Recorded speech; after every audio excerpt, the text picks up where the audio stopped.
Hello friends, welcome to Sunbig classes. आज हम लेकर आए हैं काफ़ी महत्वपूर्ण टॉपिक संविधान सभा के बारे में। भारत के आज़ादी मिलने के कुछ साल पहले हमारे नेतागण और बुद्धिजीवियों को लगने लगा कि आज़ादी मिलने के बाद देश चलाने के लिए एक अपना कानून होना चाहिए, एक संविधान होना चाहिए, क्योंकि संविधान नियमों उपनियमों का एक ऐसा लिखित दस्तावेज होता है जो उस देश के आदर्शों, उद्देश्यों व मूल्यों का दर्पण होता है।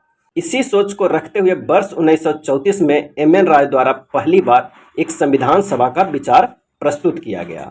1935 में भारतीय राष्ट्रीय कांग्रेस द्वारा भी संविधान सभा के निर्माण की आधिकारिक मांग किया गया और 1938 में पंडित जवाहरलाल नेहरू ने भारत के संविधान निर्माण हेतु वयस्क मताधिकार की बात की। नेहरू के इस मांग को ब्रिटिश सरकार ने सैद्धांतिक रूप से मान लिया और यही प्रस्ताव सन 1940 के अगस्त प्रस्ताव के नाम से जाना जाता है। एक निर्वाचित संविधान सभा द्वारा भारत के संविधान का निर्माण करने का प्रस्ताव सर्वप्रथम वर्ष 1942 में क्रिप्स मिशन द्वारा किया गया था, लेकिन मुस्लिम लीग ने अस्वीकार कर दिया इस प्रस्ताव को, क्योंकि लीग द्वारा 2 स्वायत्त राज्यों की मांग कर रहा था। उसके बाद कैबिनेट मिशन योजना वर्ष 1946 में भेजा गया। इसमें 3 सदस्य थे, Lord Pethick Lawrence, sir Stafford Cripps और एवी अलेक्जेंडर। कैबिनेट मिशन के द्वारा 1 जुलाई 1946 ईस्वी को एक प्रस्ताव के द्वारा अतः भारतीय संविधान के निर्माण के लिए एक बुनियादी ढांचे का प्रारूप स्वीकार कर लिया गया, जिसे संविधान सभा का नाम दिया गया। संविधान सभा में टोटल 389 सदस्य बने, जो निर्वाचित हुए 292 प्रतिनिधि ब्रिटिश भारत के 11 प्रांतों से और मनोनीत हुए 93 देशी रियासतों से और 4 चीफ कमिश्नरी के प्रांतों से। कौन कौन? तो दिल्ली, अजमेर, मारवाड़, कुर्ग तथा ब्रिटिश बलूचिस्तान। और ये जो सदस्य थे वो प्रति 10 लाख पे एक सदस्य को चुना गया था। मुस्लिम लीग के 73 सदस्य थे, लेकिन मुस्लिम लीग बहिष्कार करने के बाद कुल 324 सदस्य ही बच पाए थे। इस मुस्लिम लीग के बहिष्कार पे विंस्टन चर्चिल ने कहा था कि संविधान सभा एक ऐसी विवाह है जिसमें दुल्हन ही गायब है।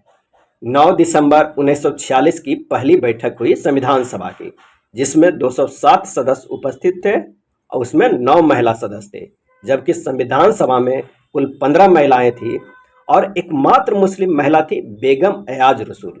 एकमात्र मुस्लिम महिला थी बेगम एयाज रसूल। डॉक्टर सच्चिदानंद सिन्हा को अस्थायी अध्यक्ष चुना गया 9 दिसंबर 1946 की पहली बैठक में, और संविधान सभा को संबोधित करने वाले प्रथम व्यक्ति थे जेबी कृपलानी। उस समय अध्यक्षता कर रहे थे डॉक्टर सच्चिदानंद सिन्हा। 15 अगस्त 1947 के समय 299 सदस्य थे। ये कभी कभी प्रश्न में पूछ लिया जाता है कि जब भारत आजाद हुआ था तो उस समय संविधान सभा के कितने सदस्य थे? तो 299 सदस्य थे। 9 दिसंबर 1946 के 2 दिन बाद 11 दिसंबर को अस्थायी अध्यक्ष डॉक्टर राजेंद्र प्रसाद को चुन लिया गया संविधान सभा के द्वारा, और एक उपाध्यक्ष निर्वाचित हुए एच.आर. मुखर्जी जी।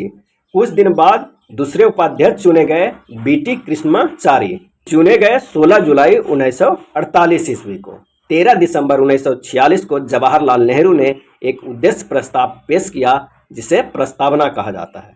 यह उद्देश्य प्रस्ताव का विरोध किया था एम.आर. जयकर ने।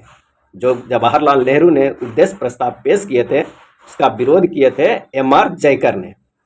प्रस्तावना पास हो गया 22 जनवरी 1947 ईस्वी को। कब पास हुआ? तो 22 जनवरी 1947 ईस्वी को। सलाहकार समिति के अध्यक्ष बनाया गया बी.एन. राव को। संविधान सभा के निर्माण में 13 समितियां बनाई गई। यहाँ पर प्रमुख समिति और उसके अध्यक्ष है। संचालन समिति का अध्यक्ष राजेंद्र प्रसाद को बनाया गया। प्रांत समिति को वल्लभ भाई पटेल को बनाया गया। संघ शक्ति समिति को जवाहरलाल नेहरू को बनाया गया। एक और सबसे प्रमुख समिति था, वो था प्रारूप समिति या पांडुलेखन समिति या ड्राफ्टिंग कमेटी, और उसके अध्यक्ष बनाया गया था बी.आर. अम्बेडकर को। जबकि प्रारूप समिति का गठन हुआ था 29 अगस्त 1947 को। गठन हुआ था 29 अगस्त 1947 को, और अध्यक्ष उसके अगले दिन बने थे बी.आर. अम्बेडकर 30 अगस्त को। इसमें 7 सदस्य थे। कौन कौन थे? बी.आर. मित्रा, भीमराव अम्बेडकर, के.एम. मुंशी, कृष्णा स्वामी अयंकर, डी.पी. खेतान, सैयद मोहम्मद सादुल्ला और एन.जी. आयर। लेकिन बाद में बी.एल. मित्रा की जगह पर एन. माधव राव और डी.पी. खेतान की मृत्यु के बाद 1948 में उनके जगह पर टीटी कृष्णमाचारी को सदस्य बनाया गया। अब अक्सर सवाल में पूछा जाता है कि बी आर अम्बेडकर कहाँ से चुनाव लड़े थे संविधान सभा के सदस्यता के लिए। तो बी आर अम्बेडकर जी ने बॉम्बे से चुनाव लड़े थे, पर वो हार गए थे। उसके बाद मुस्लिम लीग की सहायता से बंगाल से जीते, पर 15 अगस्त 1947 को पाकिस्तान अलग हो जाने के कारण फिर वो बॉम्बे से जीते। बॉम्बे के एक सदस्य एम आर जयकर ने संविधान सभा में अपना पद से इस्तीफा दे दिया और उनके जगह पर बी आर अम्बेडकर जी बॉम्बे से जीते। संविधान सभा ने 22 जुलाई 1947 को तिरंगे को राष्ट्रीय ध्वज स्वीकार कर लिया और संविधान के निर्माण में 2 वर्ष 11 माह 18 दिन का समय लगा। 26 नवंबर 1949 को पारित किया गया, अंगीकृत किया गया हमारा संविधान को। इसलिए संविधान दिवस या राष्ट्रीय विधि दिवस के रूप में हम लोग इसे मनाते हैं 26 नवंबर को।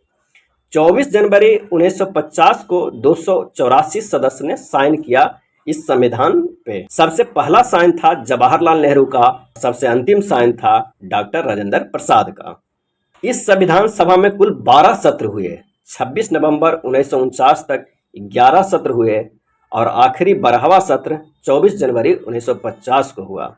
और इस संविधान सभा के वाचन 3 बार किया गया। प्रथम वाचन 4 नवंबर 1948 से 9 नवंबर 1948 तक हुआ। ये मिसप्रिंट से 48 के बजाय 84 लिखा गया है। द्वितीय वाचक 15 नवंबर 1948 से 17 अक्टूबर 1949 तक हुआ और तृतीय वाचक 14 नवंबर 1949 से 26 नवंबर 1949 तक हुआ। अगर सत्र पूछता है कि कितने सत्र हुए हैं, तो 12 सत्र हुए हैं और वाचन जो हुआ है वो 3 हुए हैं। अब आइए, एक संविधान जब बन के तैयार हुआ है तो इसके बारे में कुछ जान लेते हैं। संविधान के 3 कॉपी बना था।